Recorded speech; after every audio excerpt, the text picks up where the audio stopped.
साल था 2016। एक युवा बाघ जो रातापानी वन्यजीव अभयारण्य में रहता था, वे अपनी सीमा से बाहर आ गया। उस युवा बाघ ने भोपाल से पश्चिम की ओर चलने का फैसला किया। वे चलता गया। उसने अपने रास्ते में आने वाले कस्बों, शहरों, जंगलों और पहाड़ों को पार किया। करीब 2 साल तक चलने के बाद बाघ ने जो कारनामा किया, आप उसकी कल्पना भी नहीं कर सकते। उसने मनुष्य द्वारा बनाई गई सीमा को पार करके सन 2019 फरवरी के महीने में गुजरात राज्य में पहुंच गया। उसने वो कर दिखाया जो 27 साल में किसी भी बाघ ने नहीं किया। आज हम बात करेंगे आखिरकार कैसे गुजरात से बाघ गायब हो गए। इतिहास में एक समय ऐसा भी था जब 20वीं शताब्दी की शुरुआत में गुजरात में दुनिया की 4 बड़ी बिल्ली एक साथ देखी जा सकती थी, जिनमें एशियाई शेर, बाघ, तेंदुए और एशियाई चीते थे। एशियाई चीते का अस्तित्व 1930 तक गुजरात से ख़त्म हो चुका था। आगे बढ़ने से पहले आप हमारे चैनल को सब्सक्राइब कर दीजिए। मैं अपनी सारी वीडियो फ़ोन से बनाता हूँ। अगर आपको वीडियो क्वालिटी की कमी लगे तो उसका मुझे खेद है। 19वीं सदी की शुरुआत में ब्रिटिश काल में अहमदाबाद और केरा खेड़ा में शेरों और बाघों की प्रजाति एक ही सीमा में रहती थी। 19वीं शताब्दी की शुरुआती दशकों में शेरों का शिकार अपने चरम पर पहुंच गया था। बाघ थोड़े से बचे हुए थे।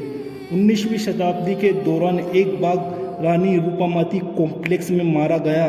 सन 1840 में 1860 तक बाघ का गुजरात में पाना सामान्य बात थी।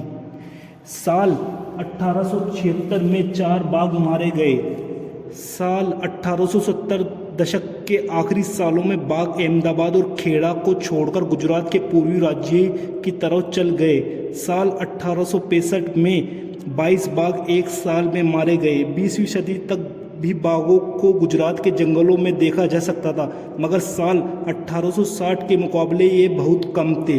कारण बाघों का ब्रिटिश काल में अवैध शिकार।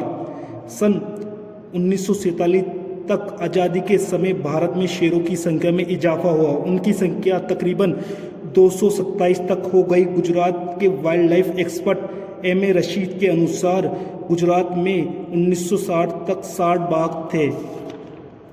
सन 1963 में बाघों को गुजरात की संरक्षित प्रजाति के रूप में घोषित कर दिया गया। एक जनगणना के अनुसार गुजरात में 1979 में 205 शेर और 7 बाघ ही बचे थे। सन 1983 में गुजरात के आखिरी बाघ को भी मार दिया गया। इसी के साथ बाघ गुजरात से विलुप्त हो गया। बाघों को गुजरात में पूर्व बसाने के लिए एम.के. रंजीत सिंह ने गुजरात सरकार को प्रस्ताव भेजा, मगर ऐसा नहीं हो पाया। 1990 के दशक तक गुजरात में बाघ देखने की खबर आती रही, मगर ये अफवाह थी। लोग तेंदुए को बाघ समझ लिया करते थे।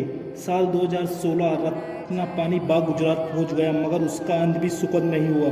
ये थी गुजरात के बाघों की दुख भरी कहानी। आपको ये कहानी कैसी लगी, आप हमें कमेंट में बता सकते हैं। शुक्रिया।